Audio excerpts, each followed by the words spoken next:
নমস্কার বন্ধুরা, জগনারায়ণ খুলুঙ্খা।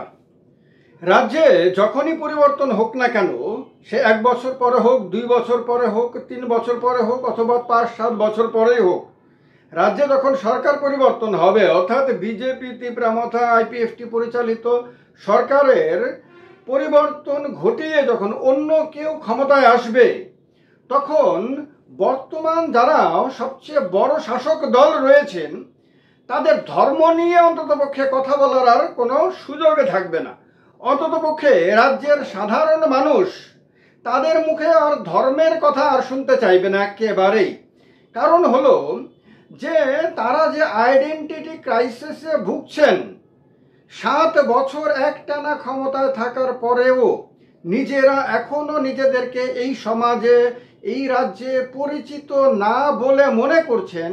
তার ফলে তারা এমন এমন কাণ্ড ঘটাচ্ছেন যা রাজ্যের প্রত্যেকটি মানুষ, বিশেষ করে ধর্মপ্রাণ মানুষ, একেবারে পছন্দ করছেন না। কেন এই কথা বলতে হচ্ছে এই কারণে যে আপনারা দেখেছেন মাতাবাড়িতে কালী পূজার আগে ফ্লেক্স নিয়ে কি কেলেঙ্কারি টানা হয়েছিল। এরপরে গতকালকে সোশ্যাল মিডিয়া চ্যানেলে পরিষ্কার ছবি দেখা গেছে, যেখানে পরিষ্কারভাবে দেখা যাচ্ছে যে সরকারি বিলবোর্ডের মধ্যে আপনার রাজ্যের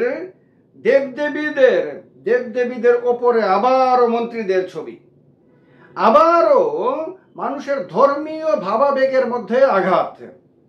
এটা আগেরটা ষড়যন্ত্র বলা হয়েছিল, যদিও একজন শাসক দলীয় বিধায়ক বলে দিয়েছিলেন সেটা সরকারি, কিন্তু তারপরেও সরকারের কেউ না কেউ বলেছিলেন সেটা নাকি ষড়যন্ত্র। কিন্তু এবারেরটা কি বলা হবে? সরকারি বিলবোর্ডের মধ্যে আপনার দেবদেবীদের ওপরে মন্ত্রীদের ছবি আবারও সরকারিভাবে লাগানো, বেসরকারিভাবে না। কোনো বেওয়ারিশ ব্যক্তি এসে লাগিয়ে দিয়ে যেতে পারবে না। সেইটার পরে কি বলবে? এটাও কি ষড়যন্ত্র তত্ত্ব? যদি ষড়যন্ত্র তত্ত্বই হয়, তাহলে ষড়যন্ত্রকারীদেরকে ধরতে অক্ষম কেন রাজ্য সরকার? যদি বিন্দুমাত্র আগ্রহ থেকে থাকে যে কোনোভাবেই ভাই রাজ্যের মাটিতে দেবদেবীদের আপনার অপমান করা যাবে না, মানুষের ধর্মীয় ভাবাবেগে আঘাত করা যাবে না, তাহলে কারা ইচ্ছাকৃতভাবে সরকারকে কালিমালিপ্ত করতে এগুলো করছে, তাদেরকে খুঁজে বের করার ক্ষমতা রাজ্য সরকারের নেই? যারা সমগ্র ভারতবর্ষে না সারা পৃথিবীতে এত শক্তিশালী বলে নিজেদেরকে জাহির করেন, তারা এই ছোট্ট একটা রাজ্যে, মাত্র 40 লক্ষ মানুষের একটা রাজ্যের মধ্যে কয়েকটা কালপ্রিট সে যেই হোক না কেন, তাদেরকে আইডেন্টিফাই করতে পারে না? না করার ইচ্ছা নাই, নাকি নিজেদের পরিকল্পনাতেই এমনটা করা হয়েছে বারবার? কি কারণ থাকতে পারে? তারা কি এটা আইডেন্টিটি ক্রাইসিসে ভোগেন বলে এরকমটা করছেন? তাদের কি এখনো মনে হয় যে আমাদের রাজ্যের মানুষ তাদেরকে চেনেন না? বারবার সব জায়গাতে, সব কিছুতে, ফ্লেক্সে, ছবিতে, এখানে ওখানে সব কিছুতে তাদের চেহারা দেখাতে হবে, না হলে মানুষ তাদেরকে চিনতে পারবে না। তারা রাস্তা দিয়ে হেঁটে গেলে সঙ্গে যদি পুলিশ না থাকে, সরকারি গাড়ি টাড়ি যদি না থাকে, তাহলে কেউ তাদেরকে চিনতে পারবে না যে তারা কে, কি পদে আছেন। এইরকম একটা আইডেন্টিটি ক্রাইসিসে কি তারা ভুগছেন? এটা কিন্তু খুব একটা সম্মানের বিষয় না যদি তারা সত্যি আইডেন্টিটি ক্রাইসিসে ভোগেন। আইডেন্টিটি ক্রাইসিসে বিরোধী দলের লোকরা ভুগতে পারেন, যাদের সঙ্গে সরকারি গাড়ি টাড়ি নাই, সরকারি অফিসাররা সারাক্ষণ তাদের চতুর্দিকে চক্কর কাটেন না, হাজার হাজার মানুষের ভিড় নাই, তারা আইডেন্টিটি ক্রাইসিসে ভুগতেই পারেন। সাধারণ মানুষ আইডেন্টিটি ক্রাইসিসে ভুগতেই পারেন। যাদের কাছে কোনো পদ নাই, কোনো ক্ষমতা নাই, যাদের কথায় পুলিশ প্রশাসন কেউ নড়াচড়া করবে না, তারা আইডেন্টিটি ক্রাইসিসে ভুগতেই পারেন। তারা মনে করতেই পারেন যে তাদের বেইল নাই। কিন্তু বেইল যাদের আছে, যাদের বেইল নাই বললে তো সঙ্গে সঙ্গে পুলিশ ধরে নিয়ে গিয়ে জেলের মধ্যে ধাক্কা দিয়ে আপনার ঢুকিয়ে দেবে। তারা যদি আইডেন্টিটি ক্রাইসিসে সত্যি ভোগেন, তারা যদি 7টি বছর একটানা শাসন ক্ষমতায় থাকার পরেও যদি মনে করেন রাজ্যের মানুষ তাদেরকে চেনেন না, তাদেরকে এখনো চেনাতে হবে, মানুষের কাছে নিজেদের ছবি এখনো তুলে ধরতে হবে, বারবার মানুষকে বোঝাতে হবে এইটা দেখো, আমি অমুক, আমি তমুক, আমাকে চেনো, না হলে আমি অসহায় হয়ে যাব। আমাকে যদি তোমরা চিনতে না পারো, কিভাবে আমি মানুষের কাছে গিয়ে বলবো? আমার বাড়ির আত্মীয় স্বজন বন্ধু বান্ধব কিভাবে তারা আমাকে নিয়ে গর্ববোধ করবে?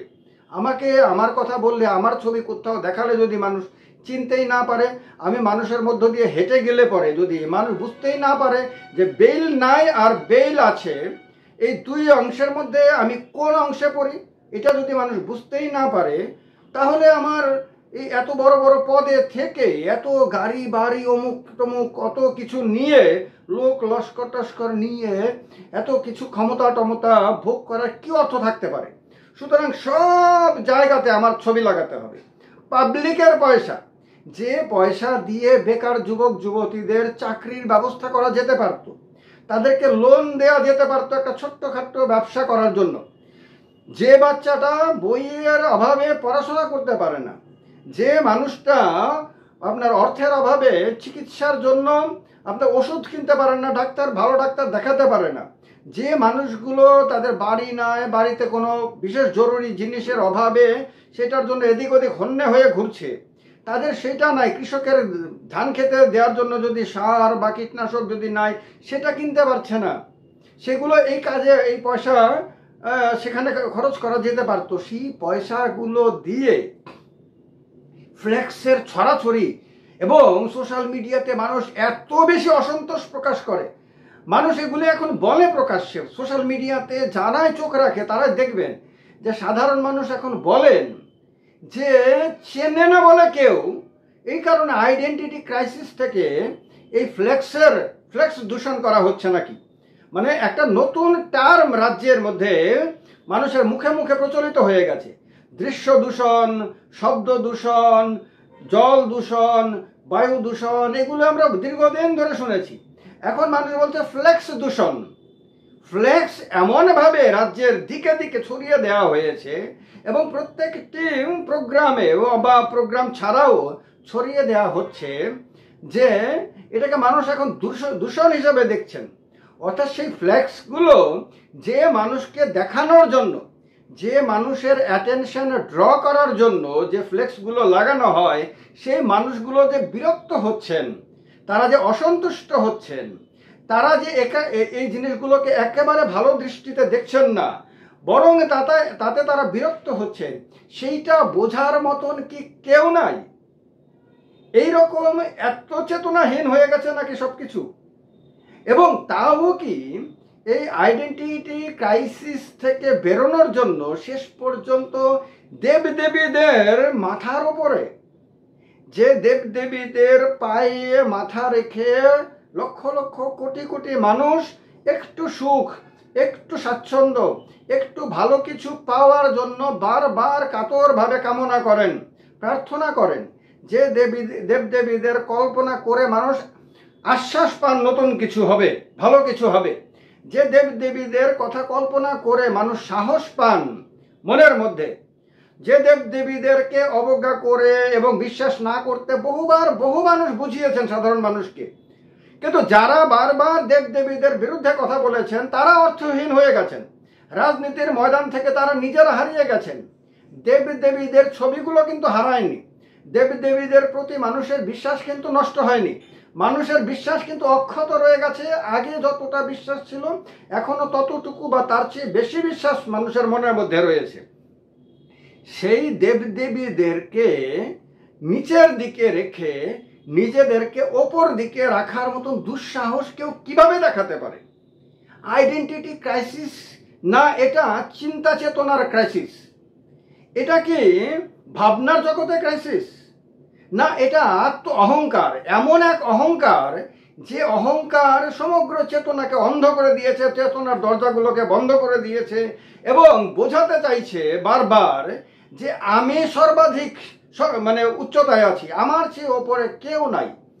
এই জগতের যারা রক্ষক হিসেবে যাদেরকে মানুষ পূজা করে, তাদেরও আমরা উপরে চলে গেছি। আমরা 7 বছর ধরে একটানা শাসন ক্ষমতায় আছি। আমাদের শাসন ক্ষমতা কাকে বলে আমরা বারবার মানুষকে দেখিয়েছি। সেই মানুষ যারা আমাদের ক্ষমতার যন্ত্রণায় অস্থির হয়েছেন বারবার, সেই মানুষ আমাদের জায়গাতে অন্য কাউকে আমাদের ওপরে রেখে পূজা করবে? এত বড় দুঃসাহস এ হতেই পারে না। সুতরাং মানুষকে আমরা দেখিয়ে দেব যে আমরাই সবার ওপরে, আমাদের ওপরে কেউ নাই, দেবদেবীও নাই, এই অহংকারের কারণেই কি নিজেদের আইডেন্টিটি ক্রাইসিসটাকে এইভাবে মেটানোর চেষ্টা? রাজ্যের মাটিতে কিন্তু এটা একটা সাংঘাতিক উদাহরণ তৈরি হয়ে যাচ্ছে। এইরকম উদাহরণ যে আগামী দিনে যখন ক্ষমতাচ্যুত হবে, যখন কিচ্ছু থাকবে না, ক্ষমতা থাকবে না, লোকবল থাকবে না, আশেপাশে মানুষের ভিড় থাকবে না, প্রশাসন পুলিশ কেউ সারাদিন সারসার করবে না, এবং যত ধরনের জাঁকজমক আহ্লাদ উল্লাস সমস্ত কিচ্ছুই যখন থাকবে না, তখন যারা শাসন ক্ষমতায় আসবে তাদেরকে অন্তত পক্ষে ধর্ম নিয়ে একটি লাইন কথা বললে কিন্তু মানুষ এই আজকের সময়ের যে অভিজ্ঞতাগুলো সেগুলো স্মৃতিতে টেনে নিয়ে গিয়ে তখন কিন্তু মানুষ এমন জবাব দিতে পারে যেটা হয়তো কল্পনারও বাইরে। আর ইতিহাস বারবার আমাদেরকে শিক্ষা দিয়েছে যে সময়ের শিক্ষা যদি সময়ে নিতে কেউ ব্যর্থ হয় তাহলে ভবিষ্যৎ প্রজন্ম, ভবিষ্যতের সময় ছাড়বে না কখনো, এবং নির্দয়ভাবে হয়তো শিক্ষা দেবে। রাজ্যের রাজনীতিতে এটা যথেষ্ট লক্ষণীয় বিষয়। কি মনে হয় আপনাদের? জানাবেন কমেন্ট বক্সে কমেন্ট করে। ভালো লাগলে ভিডিওটা লাইক করে দিয়ে শেয়ার করে দেবেন। যারা চেতনাহীন তাদের চেতনার জাগরণ ঘটুক, এই প্রার্থনা আপনারা সবাই করবেন সর্বক্ষমতা সম্পন্ন ঈশ্বরের কাছে। আর যে সমস্ত দেবদেবীর কাছে দেবদেবীকে নিচে রেখে নিজেদের ছবি ওপরে রাখার মতো ধৃষ্টতা যারা দেখিয়েছেন তাদের চেতনার উদয় হোক, সেই প্রার্থনা ওই দেবদেবীদের চরণে করবেন। ভালো থাকবেন। নমস্কার। যতনানুকুলমকা।